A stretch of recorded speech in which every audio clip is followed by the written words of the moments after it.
के भनेको छ भने त्यो ओम नमः शिवाय मन्त्र गुरुमुखी नभइकन पनि जप्न मिल्छ भनेर भनेको छ।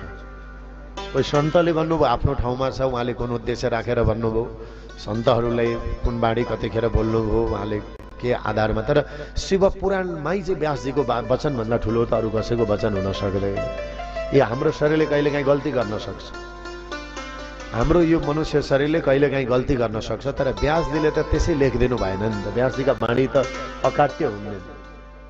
त्यसैले शिव पुराणमा विद्येश्वर संहितामा के भनेको छ भने त्यो ओम नमः शिवाय मन्त्रको बारेमा भनिएको छ। म त्यो श्लोक प्रमाण पनि सुनाउँछु, जसले गुरुमुखी नभइकन पनि ओम नमः शिवाय जप्न मिल्छ भनेर स्वयं व्यासजीको बाणी छ, त्यो सुन्नुहोस्।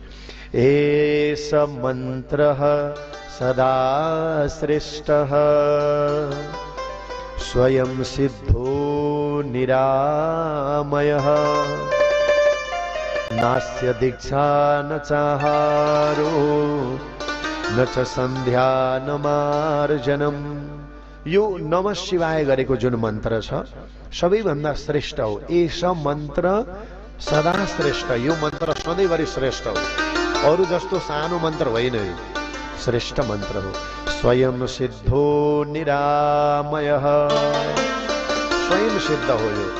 नास्य दीक्षा, कसैले दीक्षा लिएको छैन भने पनि हेर्नु यी आइगयो श्लोकमा, यो व्यासजीको बाणी हो। यो नास्य दीक्षा न चाहारो, कोही व्यक्तिले गुरु बिना पनि यो प्रभावशाली यो श्रेष्ठ मन्त्रलाई जप्छ भने यसको लागि दीक्षा लिइराख्नु पर्दैन, गुरुसँग अनुमति लिइराख्नु पर्दैन, कुनै गुरुले कानमा फुकिराख्नु पर्दैन। यो व्यासजीको वचन हो।